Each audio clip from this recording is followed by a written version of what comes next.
I guess starting out with acids and bases, when you watch the video, you should have got some basic properties, okay? So what are some properties that we see of acids? Well, in aqueous solutions, acids will taste sour. Now, obviously, we're not going to say, oh, I wonder if that's an acid.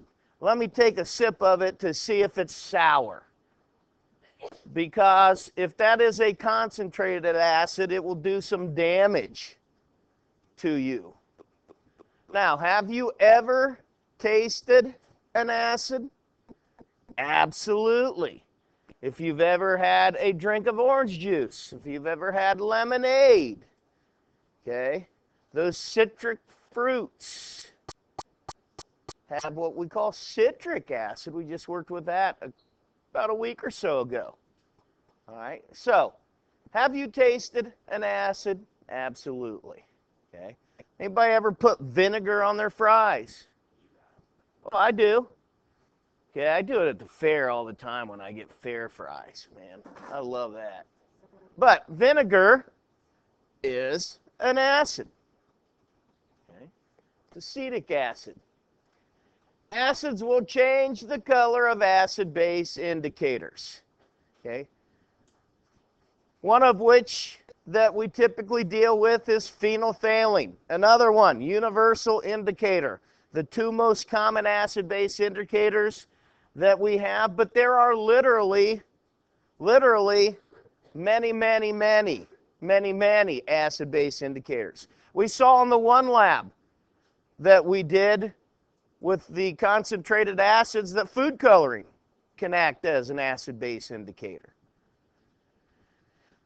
Acids will react with active metals to release hydrogen gas. So if you remember way back when the activity series, okay, you have an activity series. If that metal is above hydrogen on the activity series, it will replace hydrogen. Thus, one of the products is hydrogen gas. Okay? I believe when we did the exothermic endothermic reaction, we took magnesium ribbon and reacted it with hydrochloric acid. So the products would have been magnesium chloride and hydrogen gas. Acids will react with bases to produce salts and water. This is what we call a neutralization reaction. It is a double replacement reaction. So we take the acid, we take the base, and we get salt and water. Acids are conductors of electricity. So they do dissociate into their ions when we have them into an aqueous solution. And we'll talk about that when we discuss the acid dissociation constants coming up. Bases. Bases. Aqueous solutions of bases taste bitter. Once again, just like acids, we don't taste bases. We don't taste bases. But you probably have at one time or another.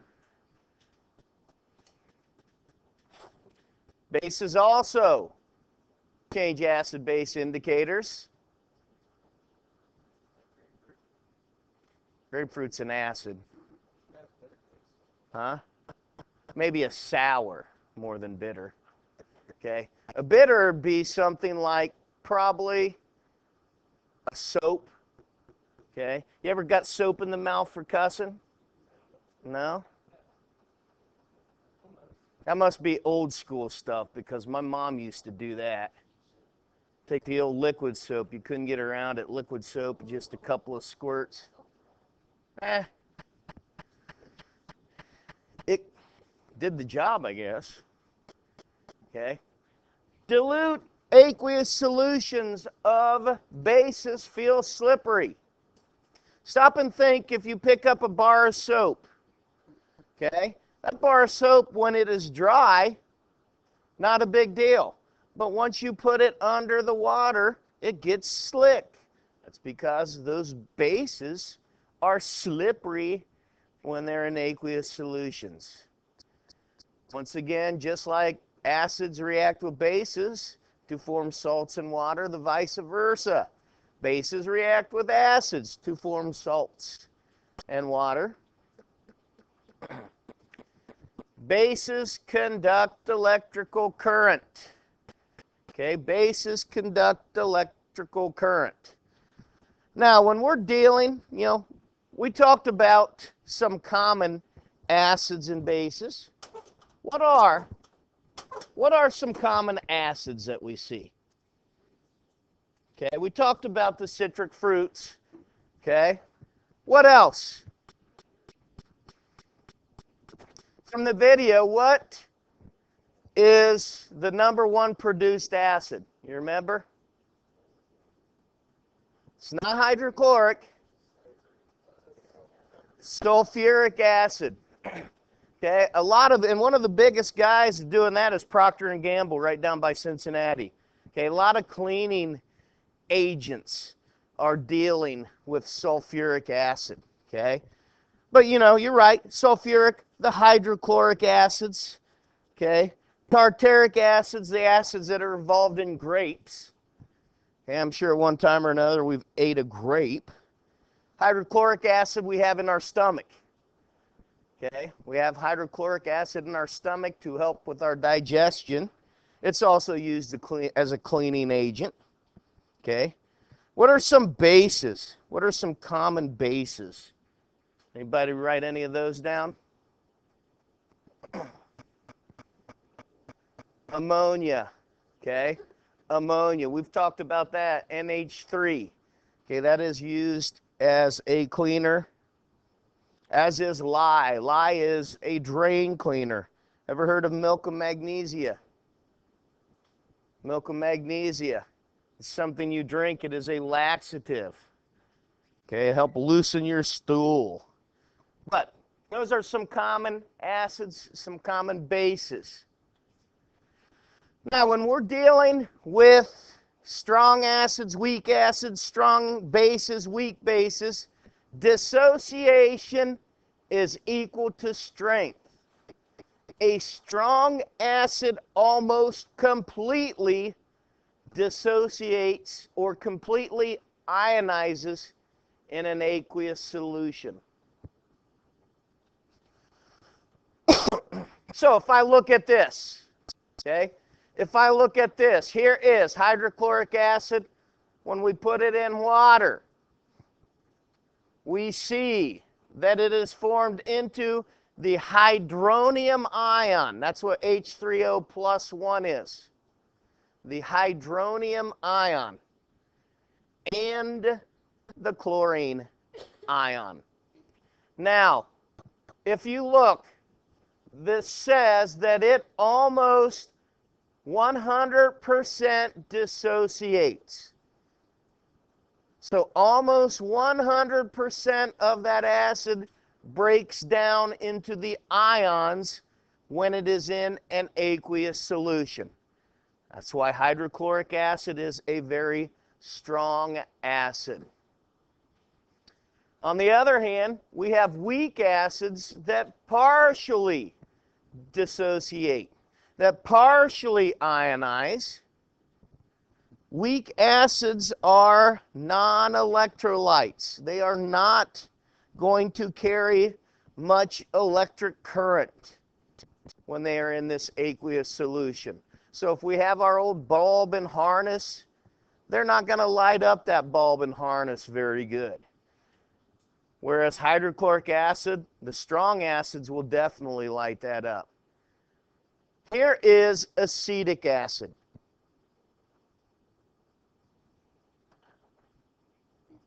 Vinegar is 5% acetic acid.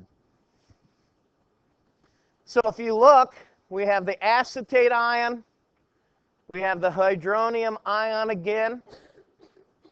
It about 1% dissociates. So there's not much ionization occurring when we have acetic acid in an aqueous solution. So that's what makes acids strong or acids weak. The amount of dissociation that we see, how much it ionizes when we have aqueous solutions. Now, I just threw this in here. Here's a little chart that had some different acids, okay? And if you look, it says almost 100% ionized in water. So you see these very strong ones, okay? Hydrochloric acid, sulfuric acid, nitric acid, okay? Then you see some of the weaker ones. Phosphoric, hydrofluoric, here's acetic, all right? So just gives you an idea. Gives you an idea. Now, when we discuss the acid dissociation constants, they're also known as ionization constants. Now, with the acids, okay, we take the concentration of the hydrogen ion. And folks, a lot of the times when you see this, people use this hydronium ion and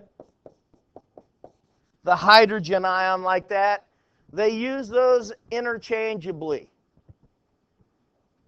All right? They use those interchangeably.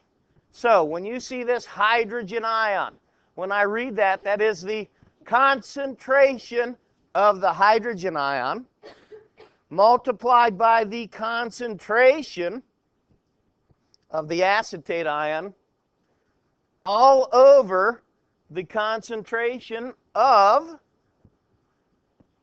acetic acid. So these are the ions, these are the acids. Now stop and think. Stop and think. When we talked about this, we said that only about 1% ionize. So which is going to be the bigger numbers here? These ions on top or the acid on the bottom? Which one of those numbers will be bigger if only 1% ionizes? Probably the bottom one. Good answer. I'm sure everybody was screaming it out. Okay? So the bottom one are the ones, for this particular one, that ionizes, excuse me, that does not ionize the form of the acid.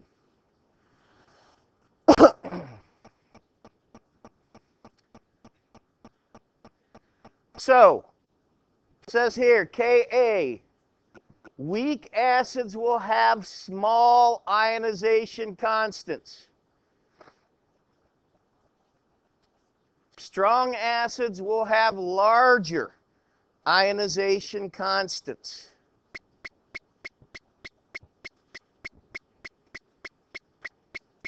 Therefore, if you look, okay, if you look, here's just a chart that I showed you so you could see that acetic acid, we just said, has a smaller ionization constant. That's 1.75 times 10 to the negative fifth.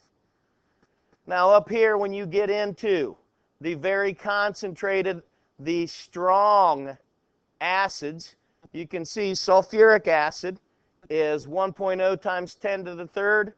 Here's hydrochloric, 1.0 times 10 to the sixth. Here's hydroiodoic, 3.61 times 10 to the ninth. So those have very, very high acid dissociation constants. Now here is a problem that we are going to work. So I will give you a second to write it down, and then we're going to work the problem. The problem states that a 0.10 molar solution of hydrocyanic acid, HCN, has an equilibrium hydrogen ion concentration of 6.3 times 10 to the negative 6 molar. What is the Ka of the hydrocyanic acid? So when I'm looking at this, we are dealing with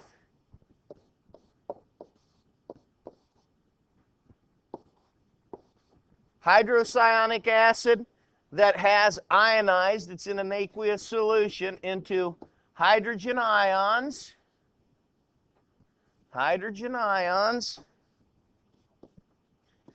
and cyanide ions.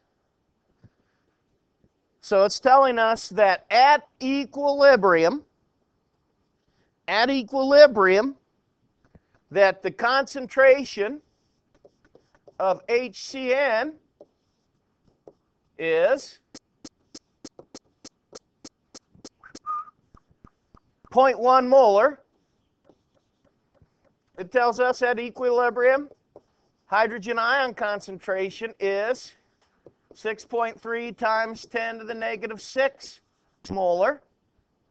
But we don't know right now what the concentration of the cyanide ion is. When we look at the balanced equation, okay?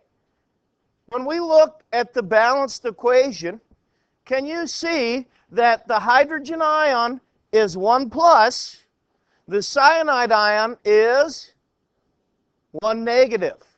So, how many cyanide ions are we going to get compared to, what's our ratio of hydrogen ion to cyanide ion? It's going to be 1 to 1. All right? So what's our cyanide ion concentration going to be? 6.3 times 10 to the negative 6 molar. So when I set this up, okay, when I set this up, I'm going to work this. I'm going to erase these just so I can show you that my equilibrium constant, my acid-base constant, my Ka, is going to be equal to my hydrogen ion concentration times my cyanide ion concentration all over my concentration of the undissociated acid. So when I do that, obviously we just said that I have the 1 to 1 ratio up on the top. So that's going to be 6.3 times 10 to the negative 6 times 6.3 times 10 to the negative 6. What's that bottom number going to be? 0.10. So when I do my math,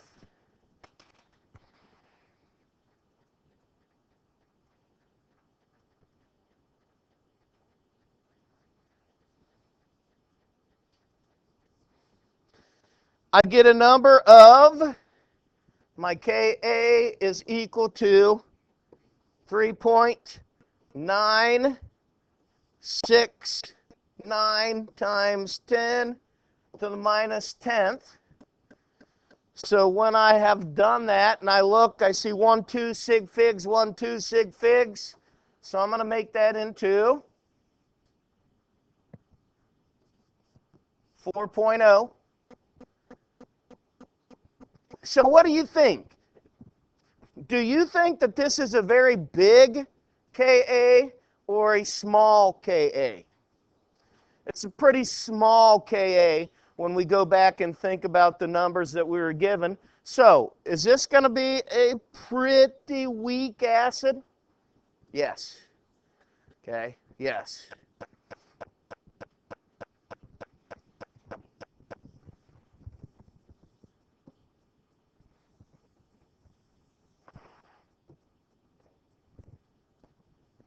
Now, if you look at this slide that I have here, I wanted to explain to you how it works with diprotic and triprotic acids, meaning ones that have more than one hydrogen. If you look, this phosphoric acid is a triprotic acid. I have 3 hydrogens compared to my pH 4 minus 3.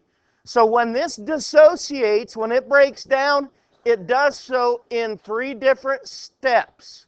So the first step takes 1 hydrogen off, and you can see that this is the dihydrogen phosphate ion. The second step takes off the second hydrogen ion to give the monohydrogen phosphate ion. And the third step takes off yet another hydrogen ion to give us the phosphate ion. And if you look, we say the acid dissociation constant 1, 2, and 3. So Ka1 is removing the first hydrogen, Ka2 is removing the second hydrogen, Ka3 is removing the third hydrogen. Now, in terms of our usage of this, if you look at these Ka values right here, here they are when I draw them out not in scientific notation. So, compared to the Ka1, Ka2 and Ka3 are very, very, very, very small, aren't they? So, typically, when we talk about the acid dissociation constants of these diprotic and triprotic acids, we only use the top one. Okay? We only use the first one because the second and third dissociation constants there are so very, very small compared to the first one. So we typically only use that first one. All right? And that's what this is saying right here. Since the values of Ka2 and Ka3 are so very small compared to Ka1, most of the dissociation occurs in the first step. Therefore, when calculating these, we only use the Ka1 value. So let's look at this. Here is my second acid dissociation problem that we are going to work. Go ahead and copy that down, and we will work it. So for this particular problem, a 0.5 molar solution of sulfurous acid has an equilibrium hydrogen ion concentration of 3.16 times 10 to the negative third molar. What is the Ka of this sulfurous acid solution? So when we look at this, I'm going to take H2SO3. All right? Now, I know that this will have a Ka1 and a Ka2 because it's diprotic. It has 2 hydrogens. I'm only going to worry about that first step in which we form the hydrogen ion and also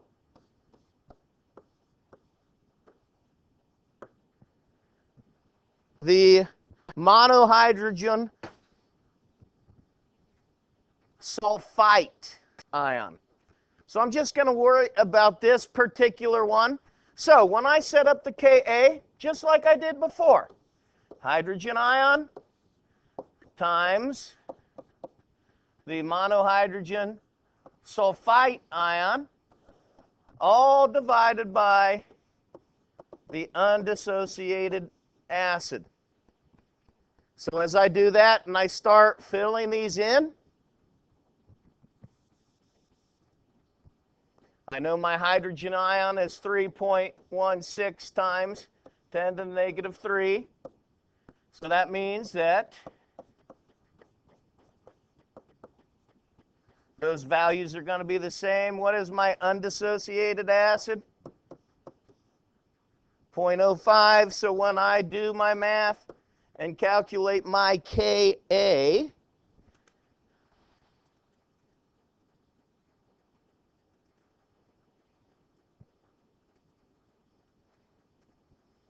when I do my math and how many sig figs? 3, 2, I come up with 2.0 times 10 to the negative 5 for my acid dissociation constant. So when I'm looking at that, as I'm comparing, I can compare this one to the last one, right? The last ion dissociation constant was what? I don't remember, to the -10th, right? Somewhere in there.